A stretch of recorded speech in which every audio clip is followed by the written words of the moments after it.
How's it going? This is Sherrod with Sherrod Sports Visas, continuing with our seminar series, however you want to say, on P1A petitions for internationally recognized athletes. And on this one, we're going to discuss something very important, what we call the consent to oral agreements. So every visa petition, I-129, O and P, require it to be based on a contract. For us, at our law firm, we typically do not include actual contracts, but instead we make a consent to oral agreement, which is specifically allowed under the regulations for both I-129O and I-129P. Why do we do this? We do this because we have a minimalist approach to this part of the petition when it comes to USCIS, meaning they only need to know what they need to know.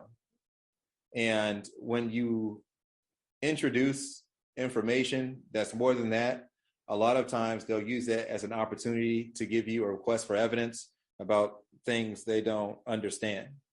So to make it easier for everybody involved, we like to do a consent for oral agreements that contains the bare bones of what's needed in the particular petition. And on one of our websites, ompvisas.com, I actually have our minimalist theory put on paper in writing. And I know this says it's for O1A and O1B. Nonetheless, the structure and why we do this is the same.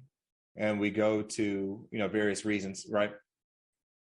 So some of the reasons is USCIS can and should be educated on their own rules on all times.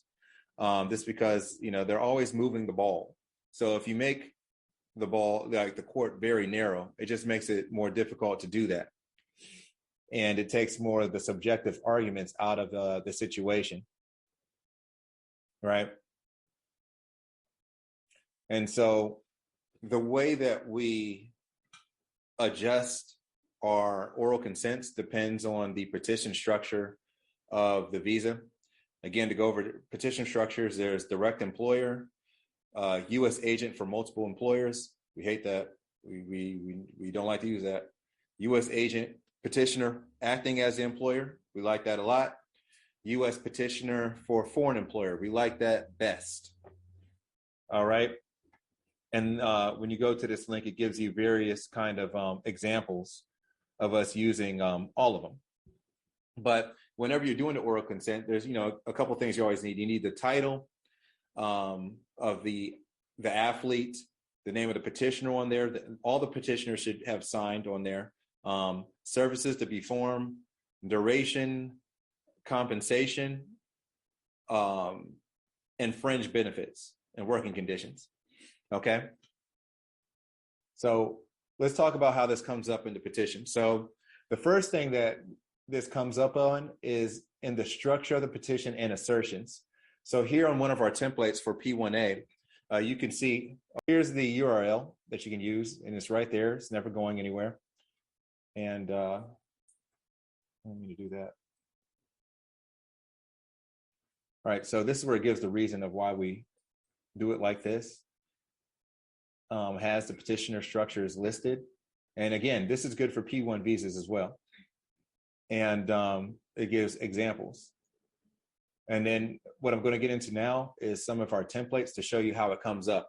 The first place it comes up is in the structure of the petition and the assertions. There are certain things that the petitioners need to say, especially when you're doing an agent-based petition rather than a direct employer. So here we can have it where you choose the correct structure. Notice we don't have agent for multiple employers on here because it's very, very rare that we would do that.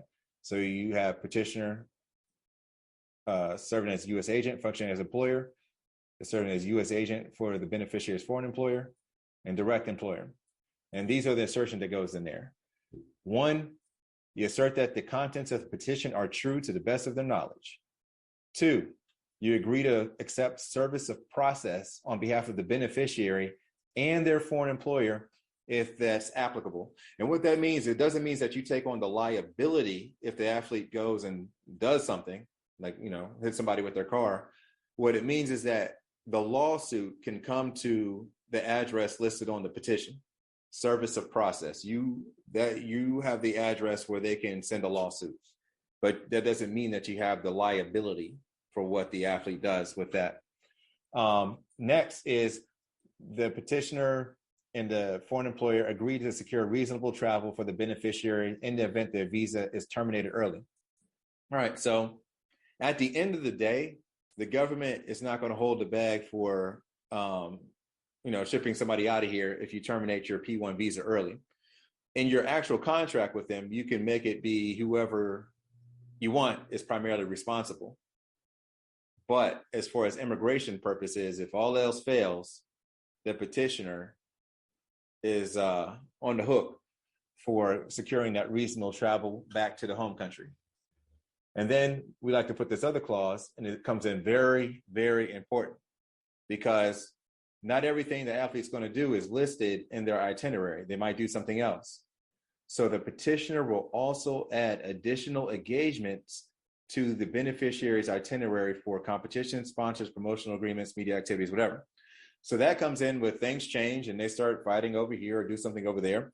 This is in the petition we submitted to them on their record. So when they approve it, they saw this and they must stand by it. So if you're fighting in one promotion, it's on the agent-based one that we did, and then you go switch to another one, that has been contemplated and articulated to them that was part of the deal. All right. Next part that it comes in is when we start talking about the contract requirements and the petition. So this is our template, and in our templates, when things are in green, that means you pick one of those and you erase the rest. So direct employer, we have their contract requirements, or you erase that and include agent performing the function of an employer. It lists the contract requirements, and it shows, like right here, must include an itinerary with dates and location, form and specificity of the details in the itinerary. It's not required to take on a specific form, explanation of events, just everything that they told us they need, right? And so that also comes in when we get into the oral consent, which we have right here in our templates. And again, our templates are color coded so that our drafters know which to leave alone and which one to keep going with. And probably eventually we'll have some do-it-yourself packages where you can get your hands on one of these templates along with access all these videos on the drafting. But we'll go through this oral consent so you can see where it is. So up here, the name of petitioner, of course, foreign employer, if it's applicable, and the name of the athlete, right? So that goes there. And then here, since this is an agent-based petition, actually, this should be here too. So you're going to see a live adjustment of the template title. The title of the athlete should be in there. And you know what, I'm gonna keep this one right here. We'll just adjust this one. So these are in yellow because you can do a find, copy, and replace. And I'll just put this everywhere in the petition that it needs to be, world-class title. So that'll make it there. So here you choose the appropriate structure, and it's like bold, to be extremely clear to USCIS. I'm going to even bold this.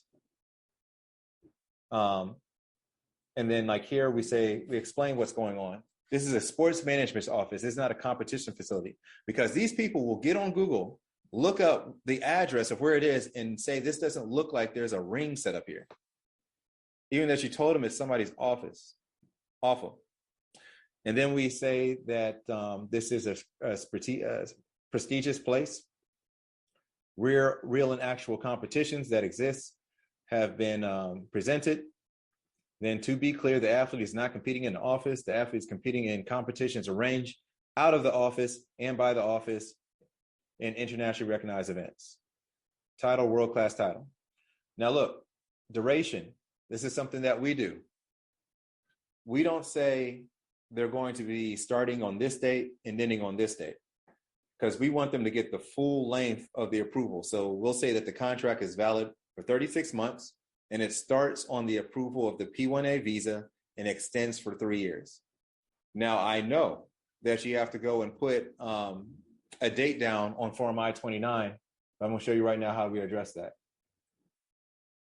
And I have to give credit to Jenny Doy, the best esports immigration lawyer in the world in LA, that gave us this idea, because I didn't know that you could do that until she gave that little nugget. So shout out to you, Jenny. You're the best.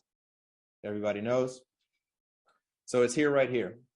Requested validity date, bold. This supersedes all other dates included with this petition. Originally, we want the date listed on Form I-129. However, if the beginning date passes, we request that the validity date be the date of approval extended for 3 years after the date of approval. So boom, right there. We want 3 years, or we want 5 years from the date of approval, not from the date listed on Form I-129. And most of the times they catch that and do it. And sometimes like they don't, and we have to go back and fix it. But we'll go back to the consent oral agreements. It's over here. All right, so here we have those assertions again that should match what we said up there. And then you get into the events that are going to happen. Working conditions. So working conditions, what we do is we just state what the structure of the petition is again. And then fringe benefits, you can list here if they're going to be getting lodging, expenses, and then we put in the other assertion you have to do, that they're going to get reasonable travel if they have to leave for their home country, if the agreement is terminated before the validity date, right? And then that's it. There's not a lot going on in here. We just have these simple parts. So let's look at it again. We have the titles. We have the statement on the structure of the petition. Some notes to clarify what we mean by that. Same all the time. The title of the athlete, the durations 3 or 5 years from when the approval date is. Oh, compensation. So generally in compensation, we never say they're going to make $100,000. We always express it as a percentage, and it's kind of vague. So we say they will receive at least 80% of the money derived from the competitions and permitted sponsorships. We do that because when you do start saying certain direct numbers, it just invites opportunities for them to come and ask what's going on and want to see stuff. So we just say they're going to receive at least 80%. Could be a lot, could be a little bit. It doesn't matter. And we remind them of the regs. Here we have the assertions. This is where we kind of tell them everything there is to know about those events. This should be copy and pasted from the support letter. Working conditions, restate the petition structure, fringe benefits, just include a couple notes there. And that's it for oral consent. So very important part of it. We advocate for the minimalist theory. If there's questions on that, don't hesitate to contact the office.